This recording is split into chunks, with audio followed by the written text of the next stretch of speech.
हरिओम दोस्तों, स्वागत है आपका free study by Kripal sir के यूट्यूब चैनल पर। मैं कृपाल लोधी। दोस्तों, आज हम आपको लेकर के आए हैं इंडिया जीके का बहुत ही इंपॉर्टेंट टॉपिक। दोस्तों, एक अपील है आपसे, पहले उसको आप सुन लें प्लीज। यदि आप हमारे चैनल पर पहली बार आए हैं तो आपसे निवेदन है, प्रार्थना है, आप प्लीज हमारे यूट्यूब चैनल को सब्सक्राइब जरूर कर लें। यदि दोस्तों सब्सक्राइब कर लिया है तो धन्यवाद, नहीं भी किया है तो भी धन्यवाद। तो बगैर देर किए हुए स्टूडेंट्स, आइए प्रारंभ करते हैं आज का टॉपिक। आज हम आपको बताने वाले हैं हिंदू धर्म में पुराणों के अनुसार जो पंच प्रयाग होते हैं। कभी आपसे यदि दोस्तों प्रयागों की संख्या पूछी जाए कि प्रयागों की संख्या कितनी होती है, तब आपको कहना है 5 प्रयाग होते हैं। पुराणों में पंच प्रयाग के बारे में बताया गया है। और दोस्तों, सभी के सभी ये जो पंच प्रयाग हैं, ये सभी के सभी किसी न किसी दो नदियों के मिलन स्थल को कहा जाता है। मतलब दो नदियों का संगम जहां पर होता है उनको प्रयाग के नाम दिए गए हैं। ठीक है। अब यहां से आपको प्रश्न कैसा आता है, प्रश्न इस प्रकार से आपसे पूछा जाता है, जैसे वो कहेंगे कि रुद्रप्रयाग जो है ये किन दो नदियों के मिलन स्थल को कहते हैं। तो अब आपको पता होना चाहिए जो रुद्रप्रयाग है ये अलकनंदा और मंदाकिनी नदी के संगम या मिलन स्थल को कहते हैं। या फिर वो ये कहेंगे कि अलकनंदा और मंदाकिनी के संगम को क्या कहते हैं, तो रुद्रप्रयाग। या वो कहेंगे रुद्रप्रयाग में एक नदी अलकनंदा मिलती है, दूसरी मिलने वाली नदी कौन सी है, तो अपन कहेंगे मंदाकिनी। किसी भी टाइप का क्वेश्चन आपसे यहां से पूछा जा सकता है। दोस्तों, एक बात और आप ध्यान से सुन लें कि ये जो पांचों के 5 प्रयाग हैं, ये सभी के सभी जो प्रयाग हैं, ये सभी के सभी उत्तराखंड राज्य में स्थित है। कहां स्थित है दोस्तों? ये सभी के सभी उत्तराखंड राज्य में स्थित है। ठीक है। इनके जिलों वगैरह के बारे में हम आपको बाद में बताएंगे। इनका पौराणिक महत्व क्या है, ऐतिहासिक महत्व क्या है, फिर अगले वीडियो में हम आपको बताएंगे। आज हम देख लेते हैं यही कि किन दो नदियों के मिलन स्थल को क्या कहा जाता है। इसके लिए दोस्तों आपको क्या करना है, एक ट्रिक याद करना है। और वो ट्रिक क्या है? ट्रिक है दोस्तों, यहां पर लिखा हुआ है अमर आपका आनन अभद्र व औधवी है। एक ट्रिक आपको बस याद करना है, अमर आनन आपका अभद्र व औधवी है। ठीक है। अब आनंद का मतलब क्या होता है? मोह। आनंद मतलब होता है मोह। कोई अमर नाम का व्यक्ति है, उसका जो मोह है वो कैसा लगता है? अभद्र व औधवी लगता है, उधम करने वाला लगता है, और अभद्र टाइप का उसका आनंद लगता है। ये आपको ट्रिक याद रखना है। ठीक है। फिर से आप ट्रिक सुन लें, आप चाहें तो इसको नोट कर लें। अमर आपका आनंद अभद्र व औधवी है। अब हम देख लेते हैं इस ट्रिक का अर्थ। सबसे पहले प्यारे छात्रों, यहां लिखा हुआ है अमर, तो यहां जहां भी आ होगा, या आप देखो सभी जगह यहां पर अलकनंदा सभी में है। ठीक है। अलकनंदा सभी में है। ये एक तो आप कैसे याद रख सकते हो, इसमें 5 वर्ण है, तो अपन कहेंगे कि ये सबसे बड़ी नदी है।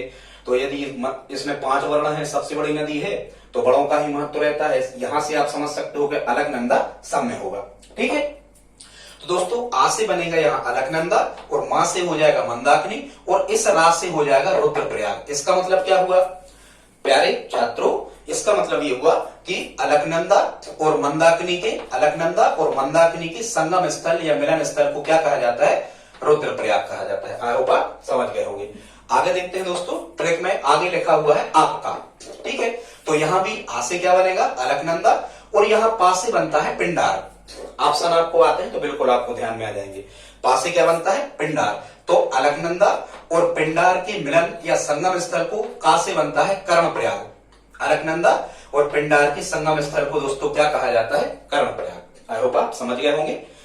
आगे लिखा है यहां पर आनंद। ठीक है। तो आनंद से आ तो जहां भी लिखा है तो अलकनंदा होगा। आ से बनेगा यहां पर क्या? अलकनंदा, और ना से बनेगा नंदाकिनी। ये मंदाकिनी नहीं है, ध्यान से सुना, ये क्या है? नंदाकिनी। अलकनंदा और ना से बनेगा नंदाकिनी। इनके मिलन स्थल को क्या कहा जाता है? यहां ना फिर लिखा है तो नंदप्रयाग। इस ना को ध्यान रखना, नंदप्रयाग ना से बनेगा। इनिशियल्स ले ली हमने पहले अक्षर। आगे दोस्तों लिखा है अभद्र शब्द लिखा हुआ है, तो आप 4 नंबर पे देखो, यहां आ से क्या बन जाएगा? अलकनंदा, और जहां भी ये भा शब्द लिखा हुआ है तो भा से हो जाएगा क्या? भागीरथी। तो अलकनंदा और भागीरथी के संगम स्थल को कहा जाता है, द्रा से बनेगा यहां पर देवप्रयाग। तो अलकनंदा और भागीरथी के संगम स्थल को क्या कहा जाता है दोस्तों? देवप्रयाग कहा जाता है। कभी कभी यहां से एक प्रश्न और आपसे पूछ लिया जाता है, और वो कैसा होता है? आपसे पूछ लिया जाता है कि गंगा नदी का नाम गंगा कहां से पड़ता है। तो आप ध्यान से सुन लें, अलकनंदा और भागीरथी की जो संयुक्त धारा होती है दोस्तों, अलकनंदा और भागीरथी की संयुक्त धारा को क्या कहा जाता है? गंगा कहा जाता है। इसके बाद अलकनंदा का नाम क्या हो जाता है और भागीरथी का नाम बदल जाता है। अलकनंदा और भागीरथी की संयुक्त धारा को क्या कहा जाता है दोस्तों? गंगा कहा जाता है। ठीक है, फिर यहाँ लास्ट में लिखा हुआ है औधवी, तो यहाँ 5वें नंबर पे आप देखो, यहाँ ओ से आ जहां भी लिखा है स्ट्रेट में आपको ध्यान रखना है वो अलकनंदा है ये। ठीक है, तो औधवी लिखा है तो आ से बन जाएगा अलकनंदा, और जो धा लिखा है दोस्तों धा से हो जाएगा धौली गंगा। ठीक है, तो अलकनंदा और धौली गंगा के संगम स्थल को यहाँ बी शब्द लिखा है, तो बी से क्या हो जाएगा? यहाँ देख रहे हैं विष्णु प्रयाग। ठीक है, इसका मतलब क्या होगा कि अलकनंदा और धौली गंगा के संगम स्थल को क्या कहा जाता है दोस्तों? विष्णु प्रयाग कहा जाता है। तो यही 5 प्रयाग हैं। यहां से प्रश्न ऐसा भी बन सकता है कि निम्न में से कौन पंच प्रयाग में शामिल है, या निम्न में से कौन पंच प्रयाग में शामिल नहीं है? तो ये रुद्र प्रयाग, कर्ण प्रयाग, नंद प्रयाग, देव प्रयाग और विष्णु प्रयाग, ये कुल भारतीय जो हिंदू सनातनियों के जो पुराण हैं, इन पुराणों में इन्हीं 5 प्रयागों का वर्णन किया गया है। दोस्तों प्लीज आप हमारे वीडियो को लाइक करें, इस चैनल को हमारे सब्सक्राइब करें, क्योंकि हम मैथ्स, रीजनिंग, जीके, साइंस और शिक्षक भर्ती आदि परीक्षाओं की वीडियो अपलोड करते रहते हैं। दोस्तों प्लीज आप हमारी हेल्प करें, इस वीडियो को अपने दोस्तों के साथ स्टडी ग्रुप में शेयर जरूर करें।